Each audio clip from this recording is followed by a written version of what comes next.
Okay. Okay, quiet, please. And Kyrie. This is the lesson today. And honestly, most of it should be review of Algebra 2 stuff. It's stuffy. So if you're into copying this stuff, then you do that.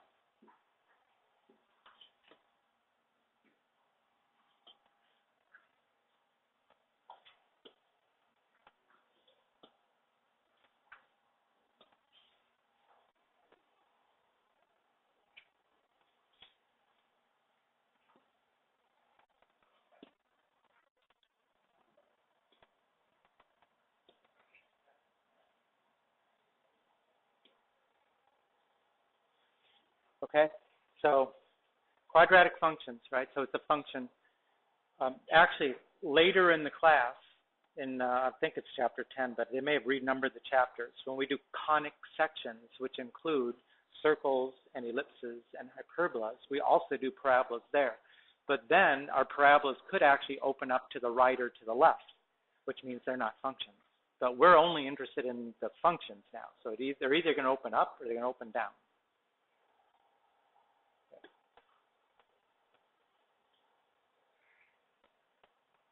Okay.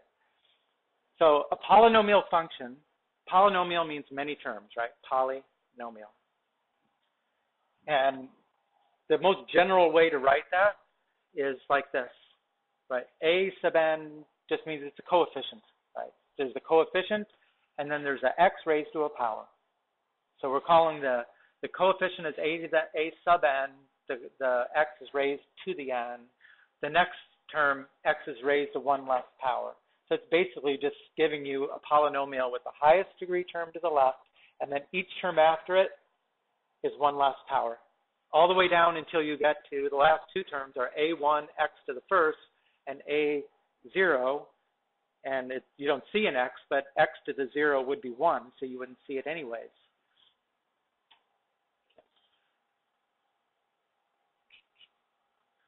Okay, looking at a polynomial in this form, what's the y-intercept?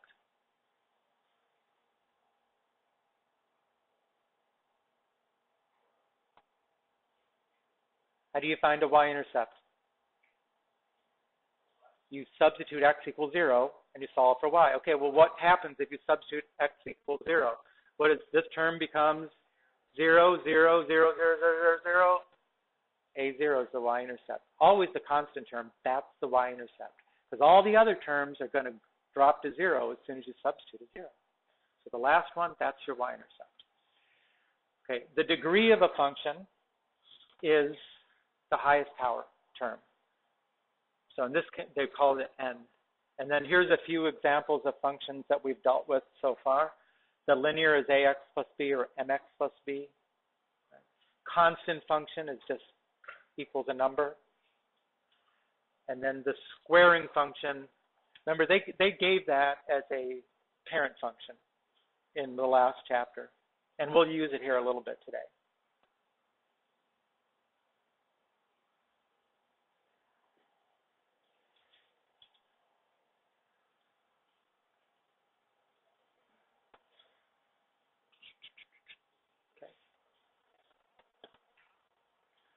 Now, they use some different terminology here in this book than your Algebra 2 book.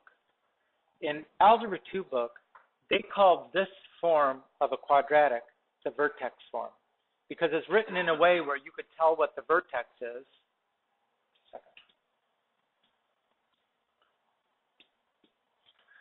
Right, the HK we'll learn is the vertex. It's coordinates of the vertex of the parabola. So in this form, you could read the vertex, so they call it vertex form. This book calls it the standard form, right? The Algebra 2 book called this the standard form. So I don't know whether you'd get confused over this, but right now, when they say standard form, they mean this one. And this is what they call the definition of a quadratic function. And now notice they're not saying a sub 2 x squared, a sub 1 x, a sub 0. They're using a, b, and c. So ax squared plus bx plus c. That's That is the definition of a quadratic function, right? It's written with the highest degree term to the left, descending order of powers, no parentheses, right?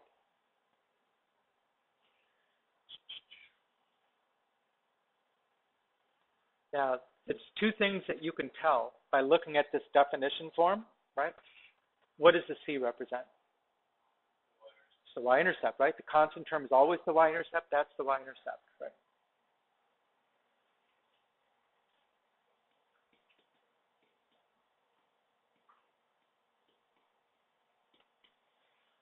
The other thing you could tell is if we know this parabola either opens up or down, right? Because it's a function. It cannot be left or right. What is it that determines whether or not it opens up or down?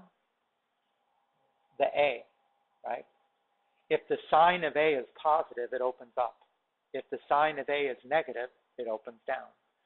So those two things you could tell. Whenever you're looking at a quadratic function in this definition form, you could tell those two things right away.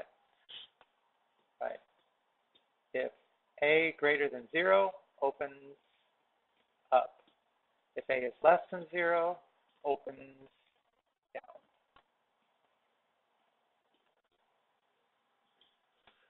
Okay, when you look at the standard form, the HK, if you remember, those are the coordinates of the vertex. Would you know what we mean by the vertex of a parabola? Right. The vertex is that point right there.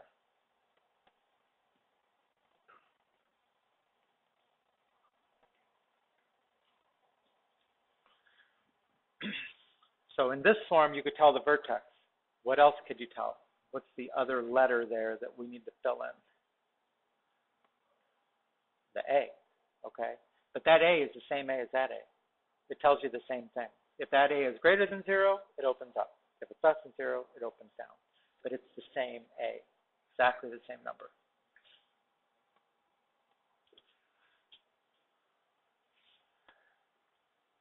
You know, I'm not quite sure where this is going to come up, but I'm just going to add it here just for the sake of adding it here. A parabola has the characteristic that it's symmetric with respect to a line that goes right down the middle. Right? It's the same on the right side as it is the left side. It's a mirror image. In geometry terms, that's like a line of symmetry. Right? In here, they call it the axis of symmetry. Okay.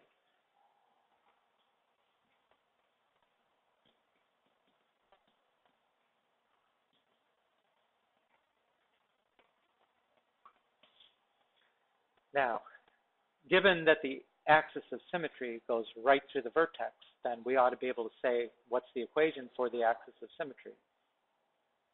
What's the equation for the axis of symmetry? X equals, it's X equals because it's a vertical line. That's how you name a vertical line. And what does the value have to be? Since it's going through the vertex, it has to be H. X equals H.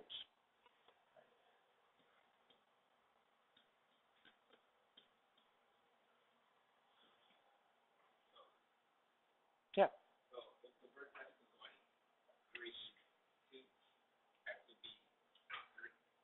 Right. If the vertex was the point, 3, 2, the axis of symmetry would be X equals 3. It's whatever that X coordinate of the vertex.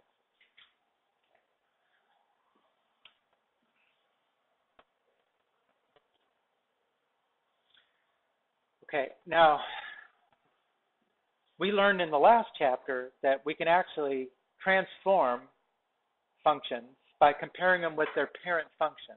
In this case, the squaring function is the parent function that we're referring to here. So we should be able to describe what goes on based on all these multiplications, subtractions, additions. You know, generally speaking, what does it do to the graph when you add or subtract inside the function? It goes to the left or the right. And generally, if it says minus, then that's to the right. If it says plus, that's to the left.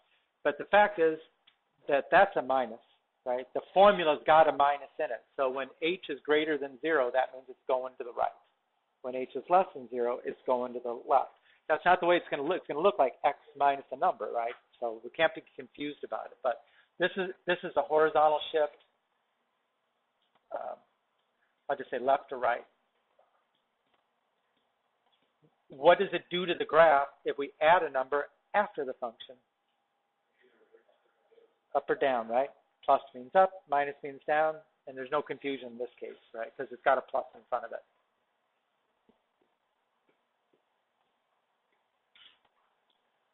Now, we already said that the A is going to tell us whether it opens up or opens down by being positive or negative. But what else did that, if you multiply by a number bigger than 1, what did we say it did to the graph? It was a stretch, right? And if you multiply by a number less than 1, it's a shrink. So this does two things, right? Open up, open down.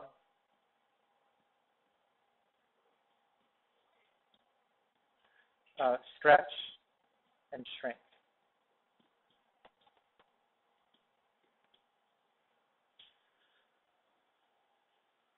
Okay.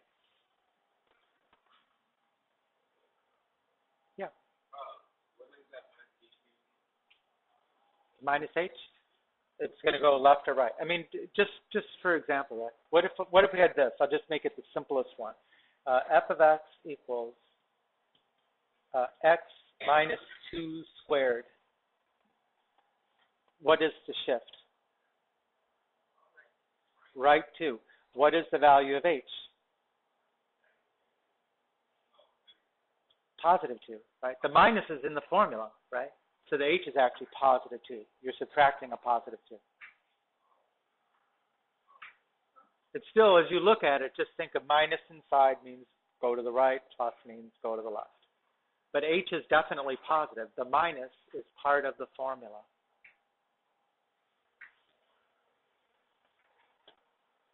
Okay, we've got to do some problems here. Okay, sketch the graph of each function, compare it with the graph of y equals x squared. Okay, what would we expect? This 1/3 in front is doing what to the graph? It's a shrink, right? And what about the 2 in front? It's a stretch.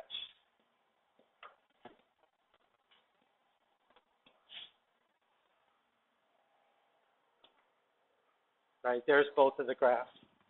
Right? If this is the y equals x squared, when you multiply it by a number less than 1, then it kind of flattens it out. It goes up slower as you get away from x equals 0, right?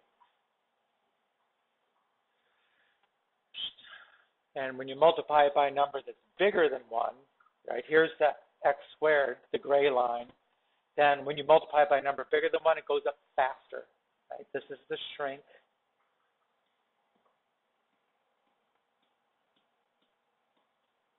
This is the stretch.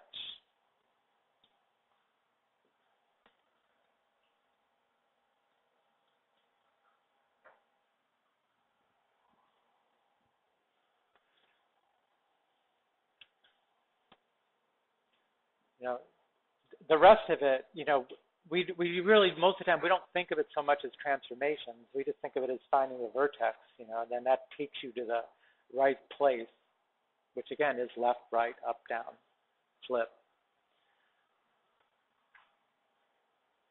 Okay.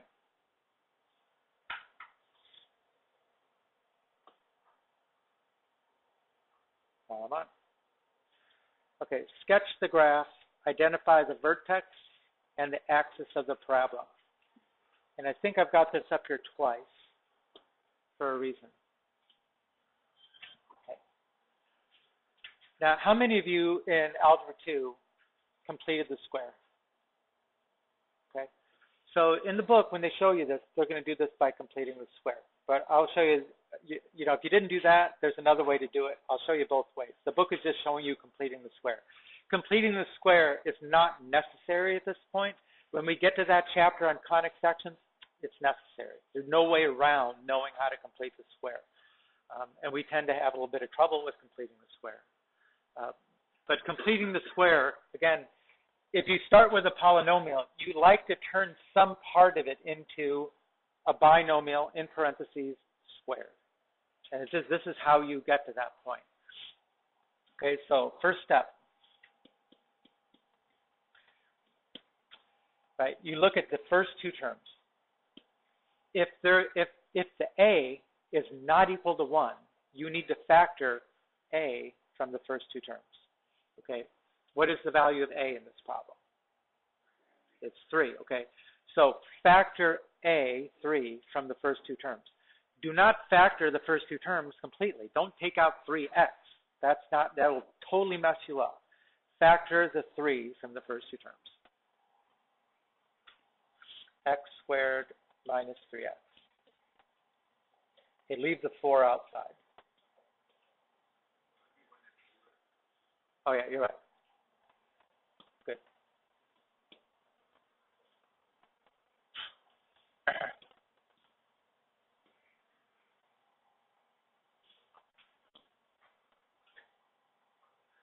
Minus 2x. Okay, because this process of completing the square you can't do unless the A is 1 instead of what's the coefficient of x squared has to be 1. Okay, now we need to find what's the third term, the constant term in this parentheses so that it makes it into something squared. Right? And the way you do it is you take half of the middle term, the negative 2, right? And we got negative 1, and you square it. Negative 1 squared equals positive 1. Okay, that's what goes here.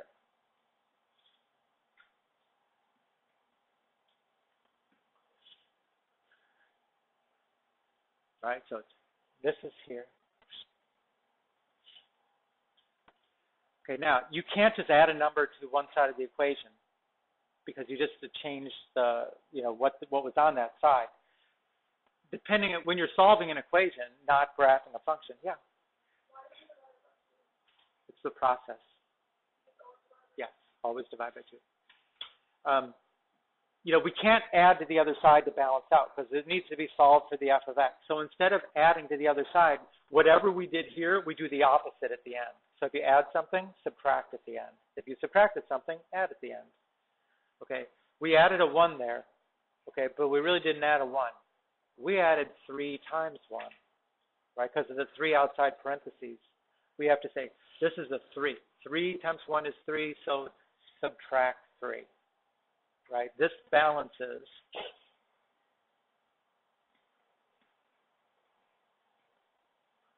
That balances us putting the 1 in there. Okay, now it's simplifying.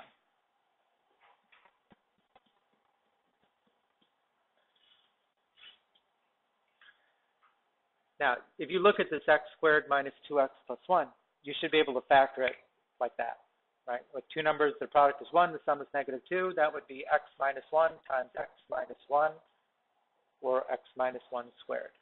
4 minus 3 is plus 1. Okay.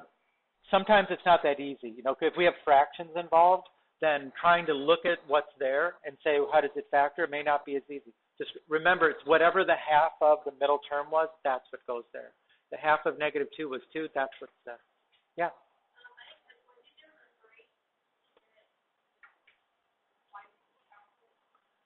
Because we can't just add a number and not try to compensate somewhere else in the equation. So either if we add a number to this side, we could add the same thing to the other side.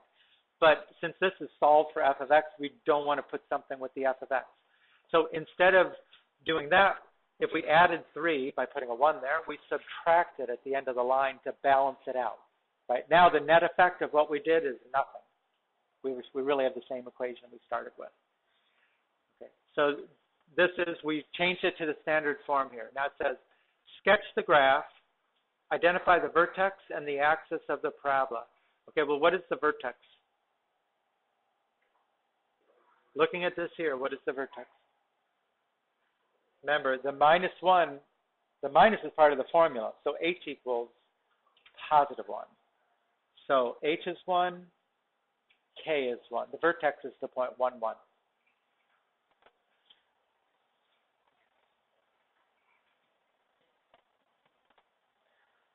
Okay, looking at what is the value of A? The 3, right? Should it open up or down? It opens up. Would that 3 be a stretch or a shrink? It would be a stretch, right? It should be going up a little faster than you would otherwise expect. You know, since you started with it in the definition form, you ought to be able to tell what's the y-intercept. What's the y-intercept? It's the 4, right? It's a constant term at the end. So we actually know that is right there, 2, 3, 4. We've got that point on the graph, which means we should have a point about right there because it's symmetric. So here's our graph.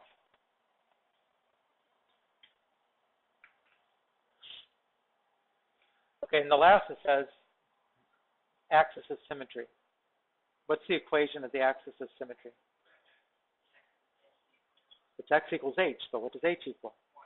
1, right? So the axis of symmetry would be this vertical line, x equals 1.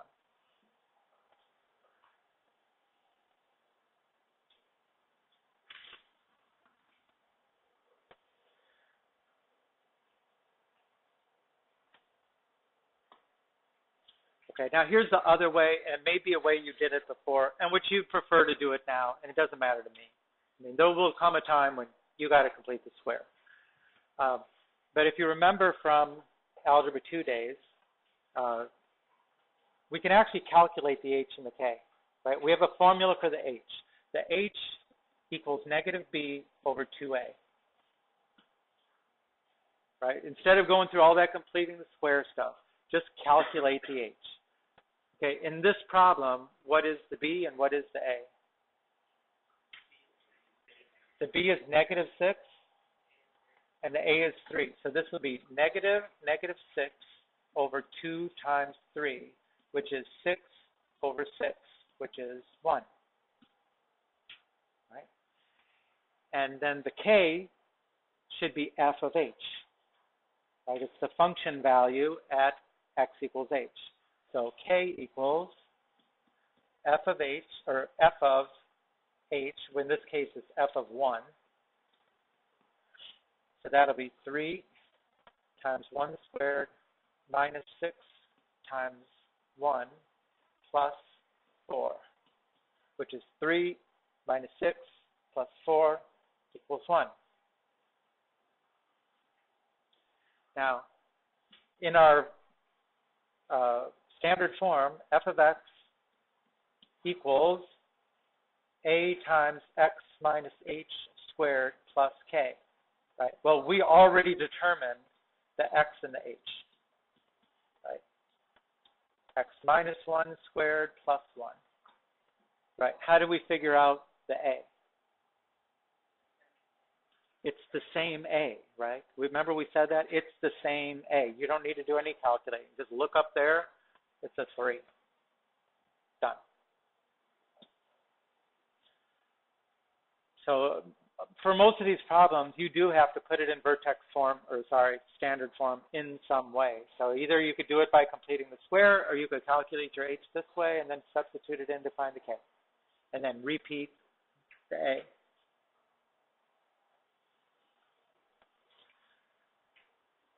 Clear as mud? Okay, sketch the graph. And in this case, it says, identify the vertex and the x-intercepts. So let's see. In order to sketch the graph, to find the vertex, we're going to put it in the vertex form, or we're going to calculate the h and the k like I just showed you. How are we going to find the x-intercepts? Pierce? What's another name for the x-intercepts? The zeros, right? How do you find the zeros? Yeah, you're going to plug in f of x equals 0 and then solve. And that's a pretty basic factor, right? That's 0 equals x minus 3 times x minus 1. So our x-intercepts are going to be 3, 0, and 1, 0. These are the x-intercepts.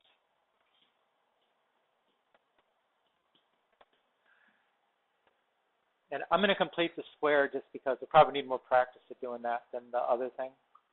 So let's try to complete the square. F of x equals x squared minus 4x. Right? Now, notice that in this problem, what is the value of a? It's positive 1, right? So we don't have to worry about that factoring the a from the first two terms, right? We just put it in parentheses. What do I add to complete the square, right? You take negative 4 divided by 2 is negative 2. Negative 2 squared is 4. That's what goes there. Okay. Make sure when you square the negative, you get a positive, right? That third term is always positive. No way for it to be negative. Always positive.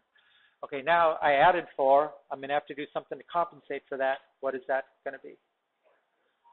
Subtract 4, right? These are compensating for each other. Okay, now here's our f of x equals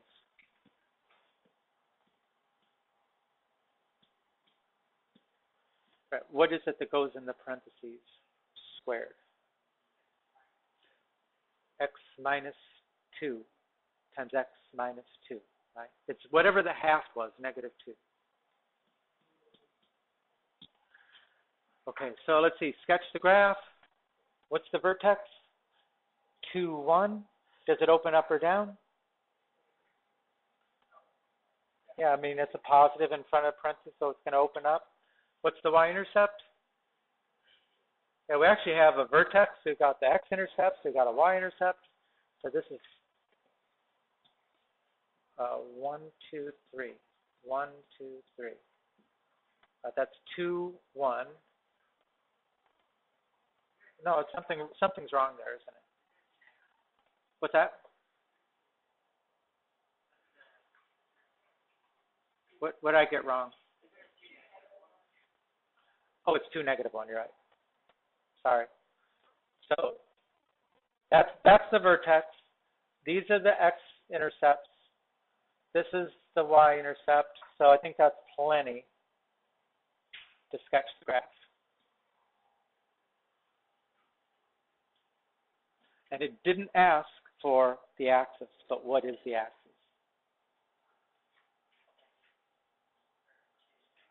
X equals 2.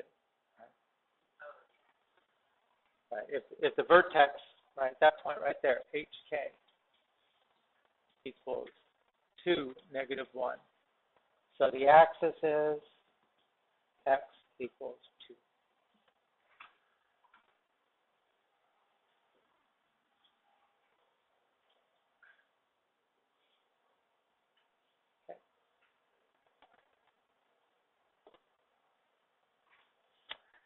Okay, write in standard form an equation of a parabola whose vertex is at 1, 2, and passes through the point 3, negative 6.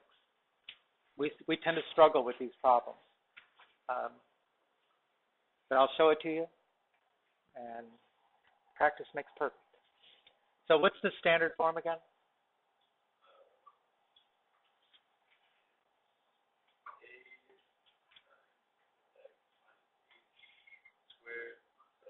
Plus k, right? It's that one. But because they're giving us a point which is x, y, instead of writing it as f of x, I'm going to call it y. That'll make it easier when we do the substitution, right? So we're trying to fill this. Y equals a times x minus h squared plus k. Now, when we find this equation, it's going to have two variables in it, right? The x and the y are variables. They will be in the final equation, right? So what are the three things we need to determine in order we need to substitute for? So we've got our equation. A, H, K. So I can substitute those right away, right? Y equals a times x minus 1 squared plus 2. So we still have to find the a, all right? But what's the other piece of information that they gave us?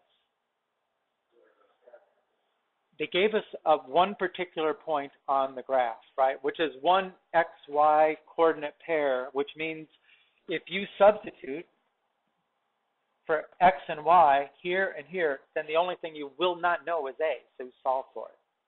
So that's what you do. Substitute for the x is 3, and the y is negative 6. Negative 6 equals a times 3 minus 1 squared plus 2. Right? Negative 6 equals 3 minus 1 is 2. 2 squared is 4, so that's 4a plus 2. Subtract 2.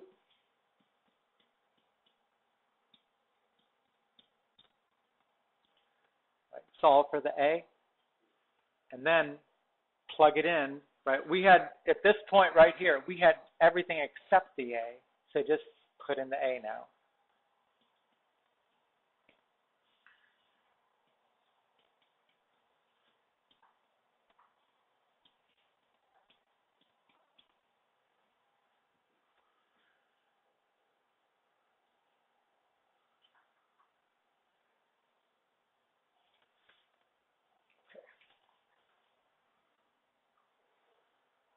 Again, if you struggle with this, watch the videos, right? Watch we did this problem, right? And pause. You know, when it gets to that point where you're wondering, just pause it. Rewatch, pause. You know, give yourself a chance to catch up. In the end, like most of these things, when you watch me do it, you say, "Oh, that doesn't seem so hard." But then when you get home, it's hard. Right? So just watch it again. Okay. Yeah. So would it be wrong if we put y equals No. He said, is it wrong if you write y equals? No, they're interchangeable. It doesn't matter to me. Okay. We actually already did this. Okay, we did the find the h by doing negative b over 2a. Find the k by finding f of negative b over 2a. What we didn't say is that when a parabola opens up, then the vertex is a minimum. I mean, if you want to say it, you know, based on what we just did in chapter 1, it's a relative minimum. Okay. So that's this one right here. It's the lowest point on the graph. It's actually the absolute minimum because we know this thing just goes up from there. Right, so this is a relative minimum.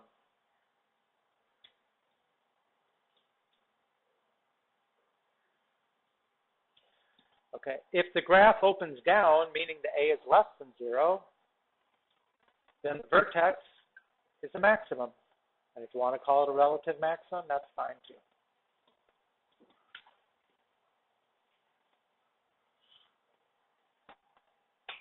That would be this one.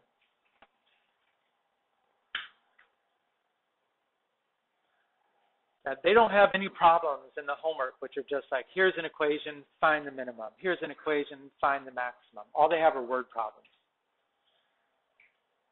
So we do one more example, which is that, and then that's it. And the one that I'm going to do, if you look in the, I think it's their example 4. Their example 4 is not this problem. I'm doing the one that was underneath, like as a check understanding. So you could go back and watch their work for their number 4, because it's all worked out. Or this will be just another example if you want to refer to it. Right, here's the function right here. The path of a baseball after being hit is given by the function. Okay, it's a quadratic, where f of x is the height of the baseball and x is the horizontal distance from home plate. What is the maximum height of the ball? Okay, so here's home plate. Hit the ball, it's going to go up and have basically a parabolic shape. The fact that it opens down, it's got a minus a, right? So that's to be understood. What does the 4 represent in this problem? It's the y-intercept, but in terms of baseball, then if at home plate, the value of the function is 4, what is that telling you? That it's hitting the ball 4 feet off the ground, right? Okay. So now, it's saying, what is the maximum height of the ball? Well, since that's a parabola, right, we have to find the maximum, but the maximum is what in terms of the parabola? It's the vertex. So when they ask you for the maximum, it's just saying find the vertex, right? So this is vertex. And again, how do you find the vertex? Negative b over 2a. I mean, you probably don't want to do completing the square when the a is negative 0.007. You probably want to just do the negative b over 2a. Right? So the h equals negative b over 2a. In this case is negative 0.007 over, no, that's wrong. Sorry about that.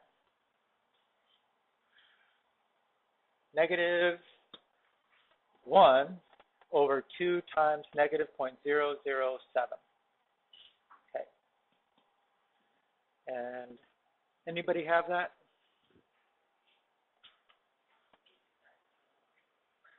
I don't have it on that calculator.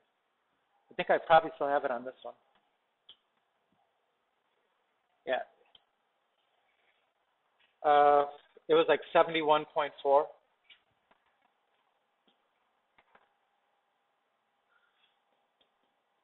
Right?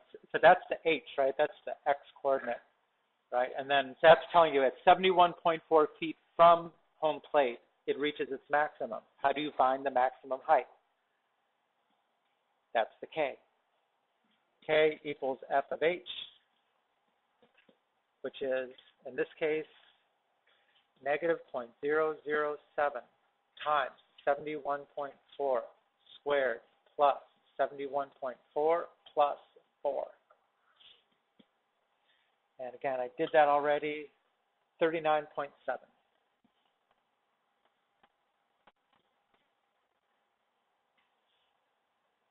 I guess that's in feet.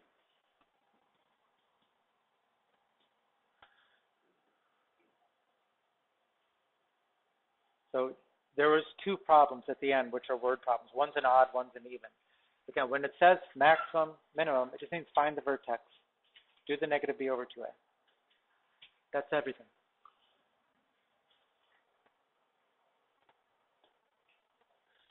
Okay, that's what we did. We did everything. That's the homework.